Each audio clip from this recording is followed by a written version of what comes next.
এই ছবি তোলো। এই কোম্পানিকে বলো সে মূল্য লেখে না কেন, সে প্যাকেট করলে তো মূল্য লিখতে হবে।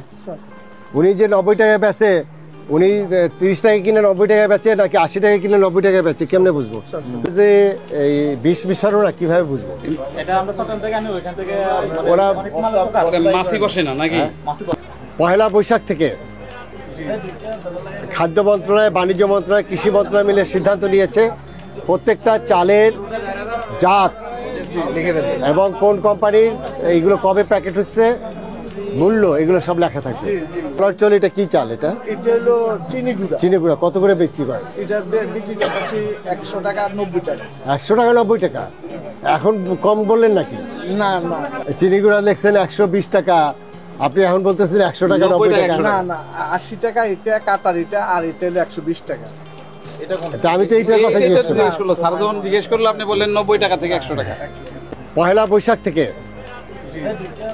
খাদ্য মন্ত্রণালয়, বাণিজ্য মন্ত্রণালয়, কৃষি মন্ত্রণালয় মিলে সিদ্ধান্ত নিয়েছে প্রত্যেকটা চালের জাত এবং কোন কোম্পানির এইগুলো কবে প্যাকেট হচ্ছে, মূল্য, এগুলো সব লেখা থাকবে।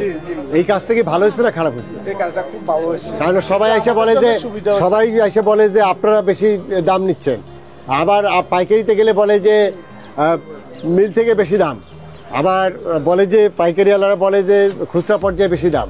এখন এইগুলো দূর করার জন্য আমরা এখন বস্তার গায়ে আপনার ওই যে কোন কাদের চাল, এবং সেটা হলো জাত ভিত্তিক, এই মিনিকেট নামে কোনো চাল থাকবে, জাত ভিত্তিক এইভাবে হবে। তখন আমরা ধরতে পারবো কোন মিল চালের দাম বাড়াচ্ছে। এই চালটা যে 120 টাকা বিক্রি করতেছেন, এটা কত টাকায় কিনছেন? কাগজ আছে? হ্যাঁ, কত টাকায় কিনছেন দেখি তো। আমরা তো এক বস্তা করে আনি স্যার, এক বস্তা কত করে কিনছেন? এই তো স্লিপটা তো পোকাইতেছে, এক বস্তা আনি। এই জিনিসটা রাখতে হবে। এখন আপনি যে 120 টাকা বেচতেছেন, আপনি যদি এটা 80 টাকা কিনে 120 টাকায় বিক্রি করেন, তখন কিন্তু আমরা ধরবো।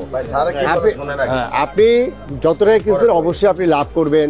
আপনি সারাদিন এখানে বসছেন, এই দোকান ভাড়া আছে, ইলেকট্রিসিটি বিল আছে, আপনার ট্যাক্স দিতে হয়, এই কারণে আপনি সীমিত লাভ করবেন। কিন্তু সেটা আমি কিভাবে বুঝবো? সেটা হলো এই যে পাকা ভাউচার দেখতে বুঝবো, নাহলে তো আপনার কথার উপরে কোনো বিশ্বাস নাই, কারোর বিশ্বাস নাই। হ্যাঁ, ব্যবসায়ীরা কোনো কথা বললে কি বিশ্বাস করে? হ্যাঁ, কেন বিশ্বাস করে না? আস্থা নাই। হ্যাঁ, আস্থা নাই। কেন আস্থা নাই? আমি যদি সত্য কথা বলি, আমার বিশ্বাস করতে খুব কষ্ট হবে। বাসায় বিশ্বাস করে আপনাকে?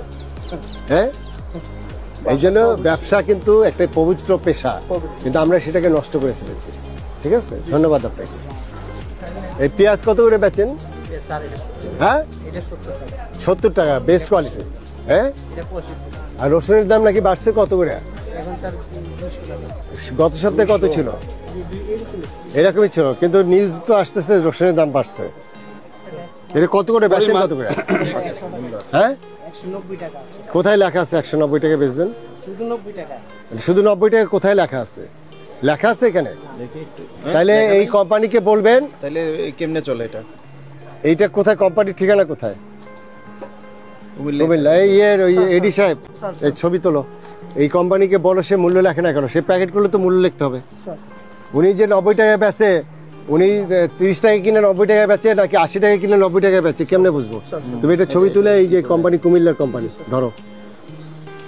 শুটকির ব্যবসা কত বছরের? 10 বছর। এই শুটকি আসে কি বয়সকারী থেকে না কোথা থেকে?